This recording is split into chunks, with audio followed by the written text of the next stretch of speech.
ಕೋಡುಬಳೆ ಅಂದ್ರೆ ಅಡುಕಲೆ. H D ರೇವಣ್ಣನವರ ನಿವಾಸದಲ್ಲಿ ಚನ್ನಮ್ಮನವರ ಅಂತಿಮ ದರ್ಶನ ನಡೀತಾ ಇದೆ.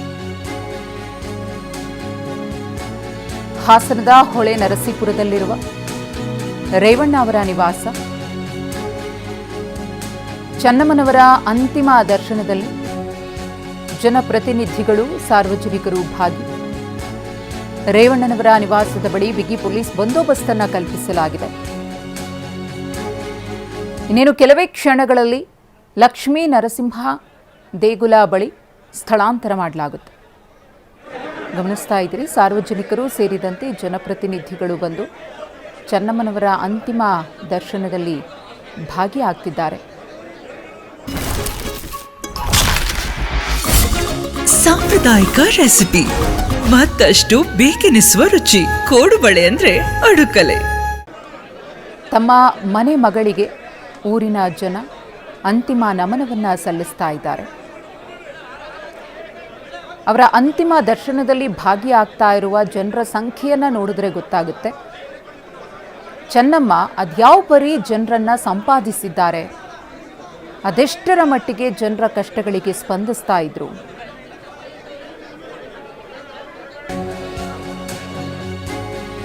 ಚೆನ್ನಮ್ಮ ಎದುರು ದೇವೇಗೌಡರು ಭಾವುಕರಾಗಿದ್ದಾರೆ. ಪಾರ್ಥಿವ ಶರೀರದ ಪಕ್ಕದಲ್ಲೇ ಎಚ್ ಡಿ ದೇವೇಗೌಡರು ಕೂತಿದ್ದಾರೆ.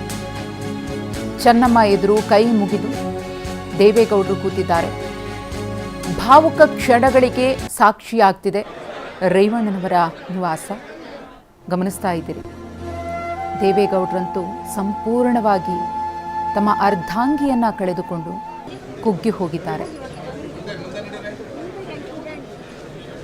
ತುಂಬಾನೇ ನಿರೀಕ್ಷೆ ಇಟ್ಕೊಂಡಿದ್ರು, ಚೆನ್ನಮ್ಮ ಗುಣಮುಖರಾಗ್ತಾರೆ, ಈ ಬಾರಿಯೂ ಕೂಡ ಅವರು ಸಾವನ್ನ ಜಯಿಸಿ ಬರ್ತಾರೆ ಅಂತ.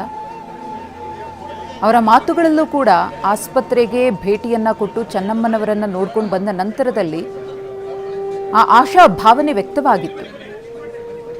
ಆಕೆ ಹುಷಾರಾಗಿ ಬರ್ತಾರೆ, ಉಸಿರಾಟದ ಸಮಸ್ಯೆ ಮಾತ್ರ ಇರುವುದು, ಬೇರೆ ಯಾವುದೇ ರೀತಿಯ ಸಮಸ್ಯೆ ಇಲ್ಲ ಅಂತ ಹೇಳಿದರು.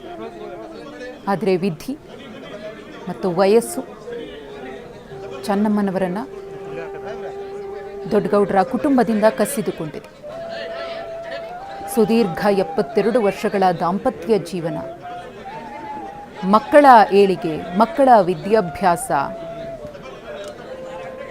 ಪ್ರತಿಯೊಂದರ ಜವಾಬ್ದಾರಿಯನ್ನ ಕೂಡ ಹೊತ್ತಿದ್ರು ಚೆನ್ನಮ್ಮನವರು.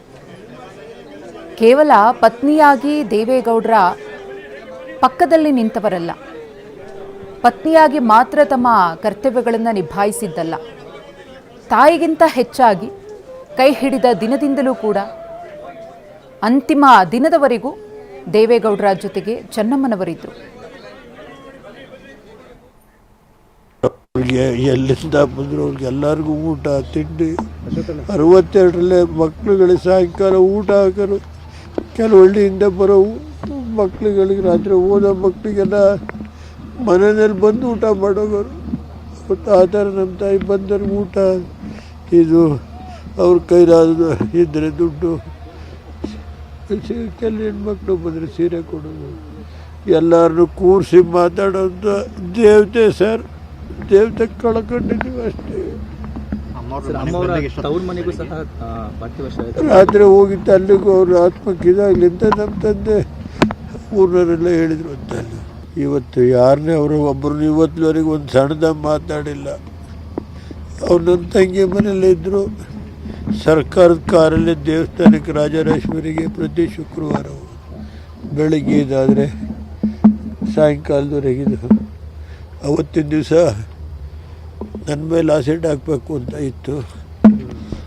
ಅದನ್ನು ನಮ್ಮ ತಾಯಿ ನನ್ನ ಮೇಲೆ ಹಾಕ್ತಂತ ಅವ್ರು ತಗೊಂಡು 26 ವರ್ಷ ಅನುಭವಿಸಿದ್ರು. ನಮ್ಮ ತಾಯಿ ಅವತ್ತು ನಮ್ಮ ತಾಯಿನೂ ನನ್ನ ಹೆಂಡತಿ ಮೇಲೆ ಹೊಳೆ ನರಸೀಪುರದಲ್ಲಿ 10:15 ಗಂಟೆವರೆಗೆ, 10 ಗಂಟೆಗೆ ಬಿಟ್ಟು 10:10 ಅಲ್ಲಿಂದ ಲಕ್ಷ್ಮೀ ನರಸಿಂಹಸ್ವಾಮಿ ದೇವಸ್ಥಾನದ ಹತ್ರ ಫಸ್ಟು ನಮ್ಮ ತಂದೆ ವಾಸ ಇದ್ದಿದ್ದು ಅಲ್ಲಿ.